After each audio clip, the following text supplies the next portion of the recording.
Right, well here at Egypt Meadows Lake in the Bruce Lake Natural Area, I actually happened to see a bear in here in these woods, so I turned around, head back. It wasn't a big one, it was like cinnamon brown colored, probably a second year cub or a female, but I was like, it was too close to it, maybe like 25 yards away.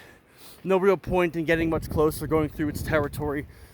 So this video is actually about I want to give a tip to people who sell cars.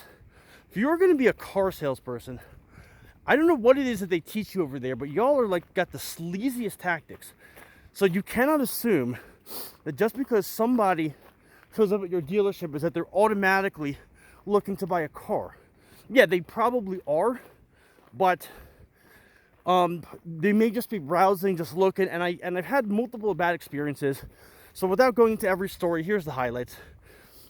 Tip number one, if a customer tells you what they're looking for, like what will it take to get me to move on these vehicles, then it's up to you to only connect them with vehicles that make sense. Don't just connect them with the vehicle that you want to push on them because you're trying to hit a quota, right? That may be what your sales manager wants. That's not what the customer's looking for. That's number one, okay?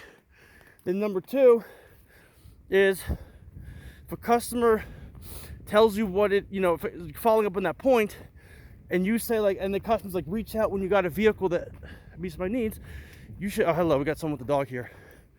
Are you going to Egypt Lake? Okay, are you going to Bruce Lake? Okay, because I was going to tell you if you were going further than the Egypt Lake. I mean, I just turned around because I saw a bear in the woods, so figured I might as well just turn around. Yeah. But you should be fine up to the bridge. Okay, I'm going back this way. Okay, yeah, I don't know if there's anything there. Enjoy. Yep. Anyway, back on track. So if you're going to sell these cars, then what you got to do is if the guy's like, hey, hit me up when you've got something and here's my specs, don't hit him up unless they hit the specs. Number three, the process has to be easy. So I went to a local dealership. I won't mention who, but I went to a dealership that I was interested in a vehicle, and so they wanted me to make an appointment, and I was like, all right, fine, whatever. I go in there, and it turns out there actually is a car on the website that I'm looking at. So I come to the lot to say like, hey, do you have this car? I'd like to take it out for a drive.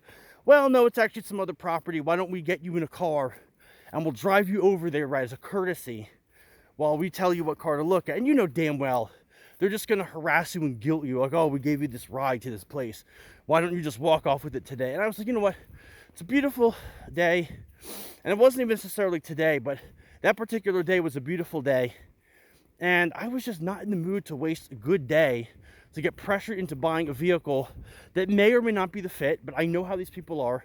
You can't just shove it on.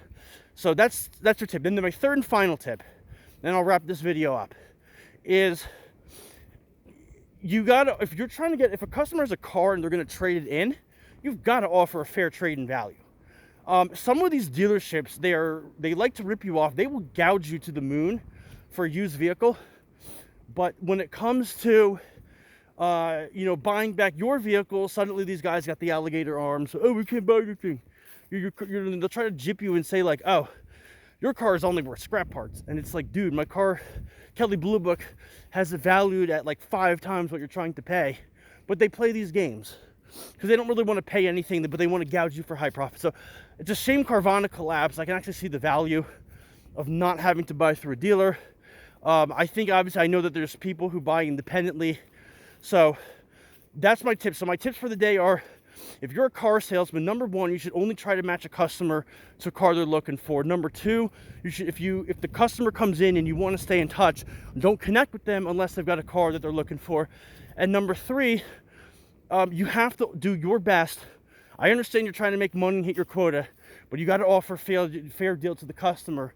Because, yeah, I know you got your number to hit, but I got mine. So make sure that you offer me something that provides value to these things. Man, there's lots of bears out here today. So that'll wrap up this video. I'm gonna have some more stuff indoors, doing a lot of pop culture. I just wanted to do this one off because I was really, really irritated with just the selfishness of a lot of these used car salesmen. And I understand the jokes. Oh yeah, of course. What do you think, dude? Used car salesman. But I'm like, come on. at least show a little dignity, and maybe this will be the wake-up call that some of these people need to properly scout out cars. So stay tuned to this channel, like and subscribe, ring the bell for notification so you don't miss another one of my videos, and we'll catch you in the next one. See ya.